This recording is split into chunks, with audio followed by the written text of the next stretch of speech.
If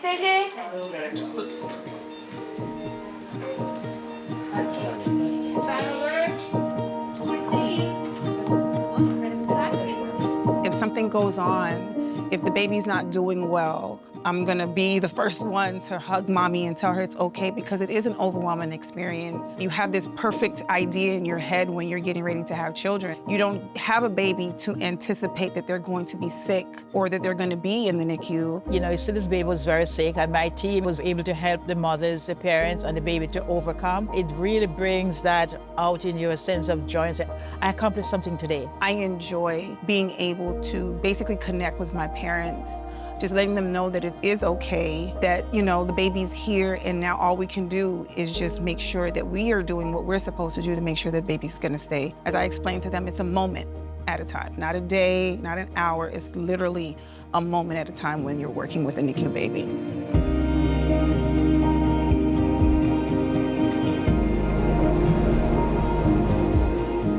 When we have a situation when we have very sick babies, usually we know during their prenatal care, we try to do a multidisciplinary meeting way ahead of time so that we can be ready when the patient comes in for her delivery.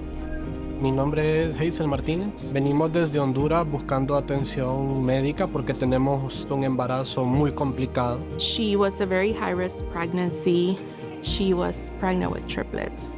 Lamentablemente una de ellas falleció por una malformación cromosómica y quedaron dos bebés con vida. That day, the babies weren't doing too well and they had to be delivered. She was an emergency C-section.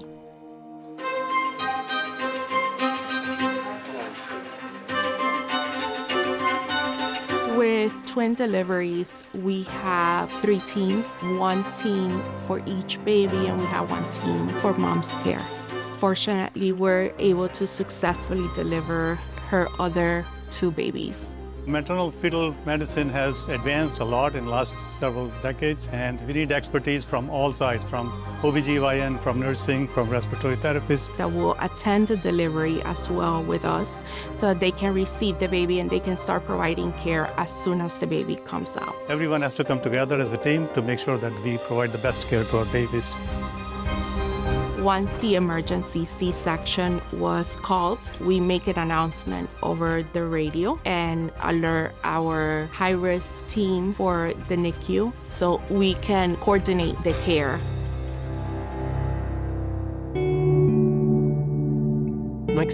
No existe en nuestro país este tipo de oportunidades.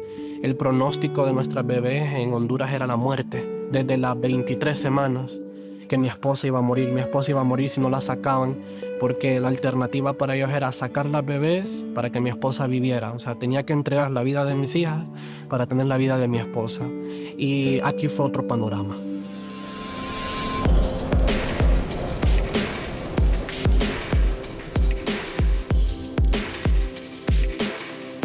My name is Olive Fowler. This is the newborn intensive care unit. I've been working here for 30 years and 2 months to be exact. So good morning, everyone. Thank you all for coming to work. We certainly appreciate all that you do each and every day. For our census this morning, we have a total of 65 babies, and we're fully staffed this morning. We're the largest intensive care unit here in Florida. We are 126 beds. Level 4 means that you are able to give special cares that like a level 2 or level 1 NICU is not able to give. So over here we have our NICU A, which is our most critical area. So we'll have babies here from 22 to even full-term babies. I would say each unit has a different goal. I would say respiratory status is a main goal in NICU A. As the babies progress to NICU B, we're transitioning the babies from being on oxygen to working on bottle feeding, educating the parents on how to do everyday activities such as giving baths, how to wrap the babies, everything that they need to know to have a healthy baby once the baby comes home. We have a very large transport team that transport people in from overseas as well as local hospitals, cases that they're not able to take care of are being transported here to our NICU. We see things here that you probably would read in a textbook. Once labor and delivery notifies us that a mother is in distress or something is going on, the nurse practitioner, the physician, the respiratory therapist, everybody goes to the OR and they get the baby, bring the baby back to us, and then we start getting the baby together. You have to be well trained in order to work in this NICU. You see babies with respiratory problem, cardiac problem, GI problem, metabolic problem. I've seen it all. You want to share something with the guys? This young lady, we both came here together, the same hospital orientation. I'm still here. We still here. We came the same day, sorry, the same day here at Jackson. And I'm waiting for her. She's a good boss. This NICU here is more like a family. If something is going on, you know your teammates are going to be there to kind of help you through that day, through that moment. The kind of nurse that work in this unit, the nurses who are passionate, have to be caring. A good nurse, you have to be able to relate to your patients. You don't want to see another parent go through some of the things that those parents are going through. But I can imagine, as a parent, how they would feel. I'm getting emotional now. The whole time we're not doing that. Wait a minute. And so to control the emotion, I don't know, if they cry, I'm gonna cry. Like, it's just really simple. This is the type of nurses that we have working in this unit. Everyone treats these babies as if it's their own family baby or it's their own baby. And this is the only way you can survive working in this NICU because very, very sick babies come through this area. All right, Daddy. So they may go ahead and start feeding her tomorrow. Today we're gonna do milk drops, so to speak. And so it's like 1 ml that they're giving her just to kind of like get her gut to start moving along. So we want her belly to start kind of working, so that's what we're gonna do. So I would prefer if we could get the breast. I like that better only because it helps mommy to start pumping and get the milk flowing, right? It's okay. You have any questions for me? No, right now, no. No? I know it's a lot to take in. It's a lot. Los nombres de mis hijas son Hannah y Beth, la más grandecita que pesó 1,350 gramos y la más pequeñita se llama Hazel Esther y pesa 940 gramos. Mi esposa está con vida, está estable, está muy bien, se recuperó completamente, no tiene ninguna complicación.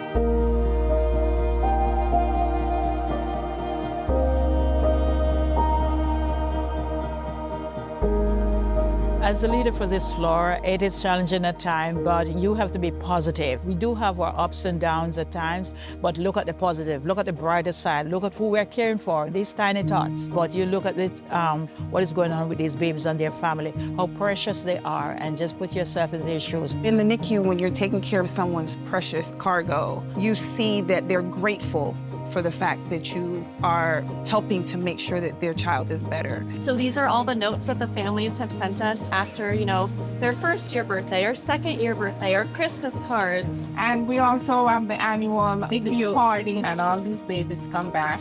We also get grown kids that comes back. They're in college. These are blankets of kids that have been here in the NICU. So parents will write little messages to us, mementos, their footprints, prayers. So every day when I walk into work, I always stop and look at these blankets because I truly can see the difference we're making, in this world. It's a labor of love because you have to love what you're doing. If you don't like people, this is not the job for you. You cannot do this job solely for the paycheck. You come into work, you're getting out of your bed every single day to take care of someone else's family. You have to love what you're doing.